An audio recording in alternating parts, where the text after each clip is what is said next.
Fellow parents, imagine giving your family the home they've always dreamed of. Alam niyo ba, with just a small portion of your income, pwede kang mag-umpisa sa pagbuo ng future na to. Pero ito hindi alam ng marami. Hindi lang para sa home loans ang Pag-ibig Fund. It can also help in securing your family's financial future. Marami ang iniisip na housing lang ang focus ng Pag-ibig, pero it's so much more. From emergency funds, tax-free savings, retirement plans, and of course, homeownership. Lahat yan para sa future ng family mo. Kung gusto mong malaman kung paano mag-start at ma-achieve tong dream na to, make sure na tapusin mo tong video. Promise, worth it. Ganda, no? So this is actually one of the reasons why we chose to live here in Santo Tomas, Batangas. Pero this didn't happen overnight. We actually planned and saved for it. So as a parent or even a future parent, ganun ka-importante yung planning and saving early for your future.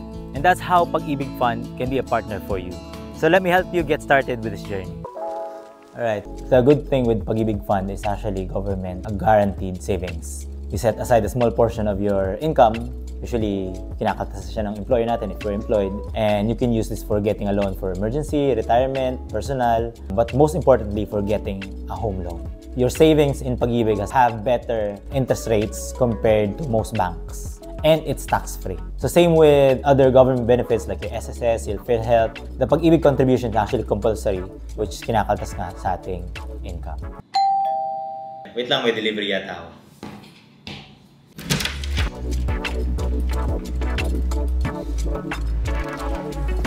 Alright. Naabangan ko na rin itong package na ito eh.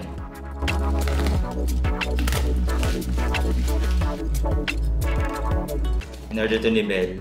For obvious reasons, for security.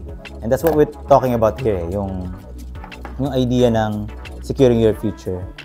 So speaking of securing, looks like kailangan niya ng extension. Obviously, tara, samahan niyo ako, punta ko ng Ace Hardware.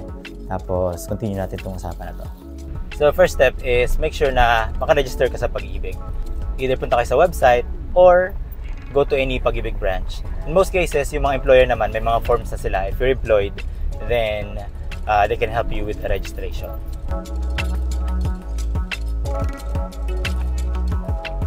So, step number 2 is napaka-importante. Maintindihan natin ano ba talaga yung mga components ng isang Pag-ibig housing loan. Na-outline namin ito sa mga video namin, mga previous video kami, link namin sa description dito. Once registered ka na is, maintindihan mo malinaw para saan ba itong mga loan na to. Ano yung mga klase ng loan, paano maging eligible, gusto mo ba mag-savings ka muna kasi may option ng MP2. Ultimately, talagang research. And if hindi mo naman mahanap on yourself, try and ask people. And watch these kinds of videos na rin siguro. So next up, regardless kung savings yung gusto mo or yung mag-contribution ka for housing, sobrang importante is ma-prepare mo yung mga documents. So yan naman, may listahan na yun sa website. Same thing, you have to submit it to your employer or diretso ka sa office ng Pag-ibig. They wanted to check kung capable ka ba, kung may trabaho, kung may business, all of those requirements. Make sure na ma-prepare mo. May bibili ako dito sa Ace, so samahan niyo ako.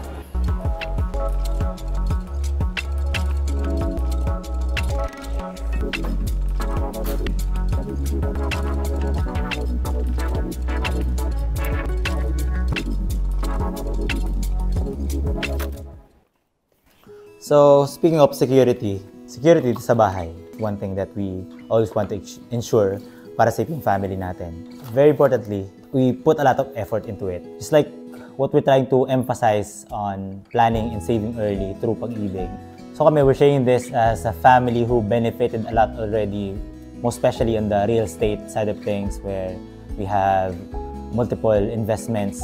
We want our fellow Filipinos to actually get that benefit as well. And that path of securing your future starts now. It doesn't just have to be Pag-ibig, but in general, like looking after your properties, di ba? So, yun. So, I need multiple extensions and then, ayun, tapes din para ma-install natin itong mga CCTVs nito. To end this, I'd like to emphasize, this video is about the things that we can take advantage of, that we can avail, especially the ones that's supported by the government, help us secure our future, especially for our kids. Starting early with Pag-ibig and planning ahead is definitely something we would recommend you guys do if you are a new parent or even if you are just planning to become a parent. So that's it for me. Thank you for watching. Once again, my name is Daddy Lester and Don't forget to like, comment, subscribe, and see you sa aming next video. Install ko na muna ito aming CCTV, and bye-bye.